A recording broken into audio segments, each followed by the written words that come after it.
La sa dawa diri. Wala kay bay. Oh. Look at the rock formation here. Hello mga kalagan! For today's another laag video, mo ni siya ang part 2 sa among pagsaka diri sa Mount Capistrano, Malaybalay City, Bukidnon. Sakata sa Malaybalay! Sakata sa Malaybalay!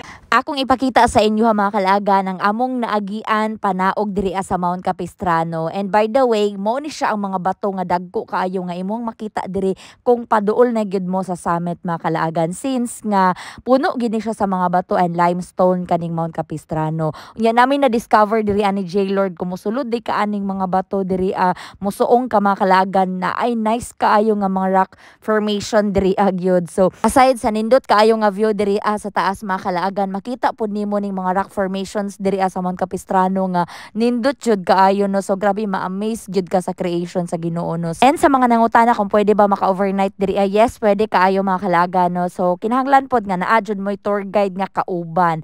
And ang bayad di ay mga kalaga no. So every 10 packs or 10 person, 500 pesos ang bayad sa tour guide. Then kung mag-overnight mo kamo na magsabot-sabot ana. Then ang entrance diri or environmental fee is 100 pesos per person mga kalagan. So sa mga wala nakabalo, duol ra gid ni siya sa kaon ang Mount Capistrano mga kalagan. 1 kilometer ra gid ang iyang pasaka ani nga tungas, pero dili siya ing ana ka easy. Mo nang di gid ko pwede mo ingon nga friendly siya sa mga beginners mga kalagan no. Unless siguro kung nakapangandam jud mo og jogging, gipangandaman jud ang pagsaka diri para nga naag jud mo'y hangin mga kalagan, kay dili gid siya joke no. Ang pagsaka diri kay kung inyo makita ing ana siya katungason, mo nang iniglugsong pod nimo mga kalagan og di ka mo gunit aning PC sa ubos na gid ka po niton.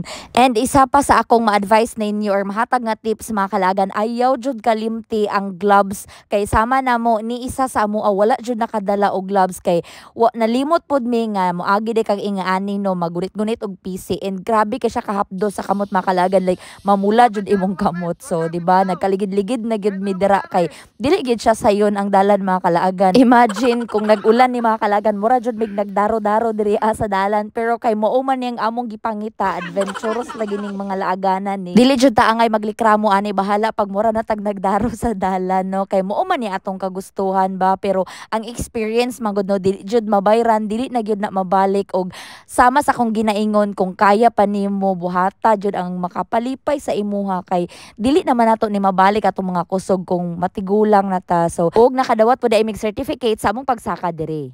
And that's our log video for today diri sa Mount Capistrano. Lag! And shout out ko sa mama and family ni Dave Tagalikod. Salamat kaayo sa pag-prepare og pagkaon sa pamahaw nga lamian kayo gulay og bulad after sa Mount Capistrano. Salamat kay Batidol unta nga makalaag pa mi pohon sunod sa imuhang payag. The best after Mount Capistrano bulad men. Sa ano? Ginamos.